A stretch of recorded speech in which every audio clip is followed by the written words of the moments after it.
What's up everyone, it's Sprometheus, and today we're taking a close look at the 7&Me. And no, it's not some kind of pilot episode for a sitcom about myself and Jim 7 being quirky yet relatable roommates, but it's actually a new home coffee maker that boasts a Moka Pot and a milk frother combination. On paper it seems like a great idea, and it looks like over 2,500 backers on Indiegogo thought the same thing. So when I saw this new coffee contraption make its way onto my Instagram feed, I was naturally pretty curious about it and wanted to see what it's all about. So I reached out to 7&Me, told them what I do, showed them my YouTube channel and said, hey, could you send me one of these for review? I'll be happy to send it back when I'm done. I just want to try it out. And a week or so later, this arrived at my doorstep.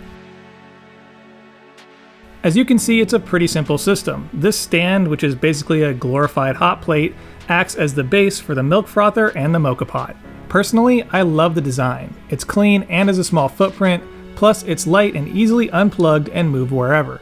It feels relatively sturdy in terms of the build quality. Both the Moka Pot and the pitcher feel substantial and definitely not fragile. Once it's plugged in, it'll come alive and the power button will illuminate, and then you'll have a choice of 5 pre-programmed modes for whatever drink your little coffee-loving heart desires. From there, you're a couple quick taps away and roughly 3 minutes from your finished product. Most of us are probably pretty familiar with how a Moka Pot works, but just so we can be nice and thorough, I'll go over how it works with the 7&Me, which isn't all that different than how they work in general. Basically, it's a pretty simple pressure-based brew device. Water is placed in the bottom tank up to the fill line, then you drop in the basket.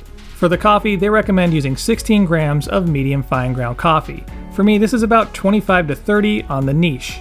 Pour the coffee into the basket, flatten the bed but don't compact it, and make sure the threads are clear of coffee. Screw on the top portion, then place the Moka Pot on its side of the stand and you're ready to go. The coffee from a Moka Pot is much more dense than a filter coffee, but isn't quite as intense as an espresso. It does create a nice middle ground and will actually hold up pretty well to milk. The manual recommends using cold water, which isn't generally recommended with Moka Pots because it not only takes longer to heat and extract the coffee, but the added heat and time can impart a bit of a burnt flavor into the coffee from the metal around it, slowly getting hotter and hotter. I didn't notice too much of a burned flavor from the 7&Me, but found using room temperature water was the ideal compromise to avoid the coffee being finished way before the milk. This is an issue because if you remove the Moka Pot or the frothing pitcher from the base before everything shuts off, everything goes to sleep and you're stuck at square one. I'm also not a huge fan of the top of the spout on the 7&Me Moka Pot because it creates a needless spurting and hissing, where my standard Moka Pot just has a smooth, clean flow without any restriction. Just like the Moka Pot, the frothing pitcher is really simple and easy to use. This small wheel gets spun at 5,000 RPM by a magnet in the base to texture the milk, and the plate underneath simultaneously heats it up. The pitcher itself gives you internal markers for each beverage setting to leave out any guesswork. The frother works very well with whole milk, creating both smooth latte foam as well as dense clean foam for the perfect traditional cappuccino. Its ability to texture alternative milks like oat and almond is a little bit spotty. It only really creates a bit of texture on the cappuccino function and basically just heats and stirs on the others. The frothing pitcher itself can also be used separately to make things like hot chocolate or matcha, and even run without heat if that's your thing. My biggest complaint with the milk frother overall is milk waste.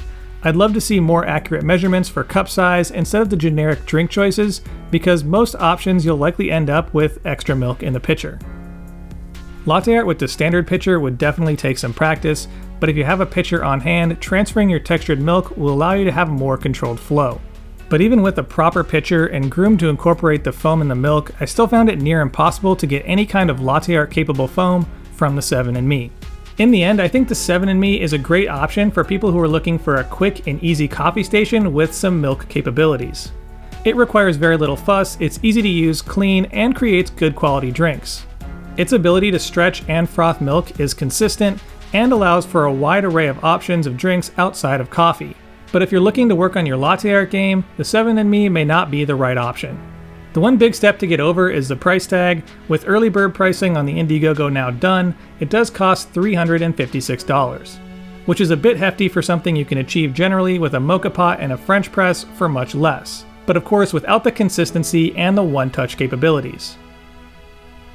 But with that said, I think it's time to wrap this one up. Let me know your thoughts on the 7&Me. Do you think it's a cool piece of gear or maybe something that's a little overpriced? Also, are there other options out there that are like this that combine milk steaming and coffee without getting an espresso machine or something like that? I'd be curious to know your thoughts on all these things. Anything else coffee related, drop those questions and comments down below. And as always, I'll see y'all next week. And a big thank you to my October Patreons, Ads, James B, Jacob P, David W, Christopher, John K, Squeegee, Roe, Brian, Lisa, Obo, Andre, Rick Racer, Sean, Noel, Spookus, Bound Coffee, Mika, Samantha, Nathan, Claire, Steven, James K, Josh, Andrew Horrison, Bobby, Corey C, Curry, Jeff Roth, Ninja Warrior Coffee, Testing 123, Jason C, Dave B, Jerry, RD, Tim, Matt, Tony, Zachary V, Tyler F, UK Espresso, Robert Underdunk, Jeffrey Oliver, Thomas, Daniel, Mike, James, Brian, Brandon, Tyler, and Kay. And of course, a big thank you to the Barista and Barback tiers. If you want any information on my Patreon, there's a link in the description and in the upper right hand corner right now. And lastly, a big thank you to you for watching. Don't forget to like, share, and subscribe. Hit that little bell button for notifications of new videos posted every Friday. Follow my Instagram at Sprometheus for content throughout the week, my blog at Sprometheus.com, my coffee at littlegiant.coffee, and as always, stay caffeinated, Pony Boy.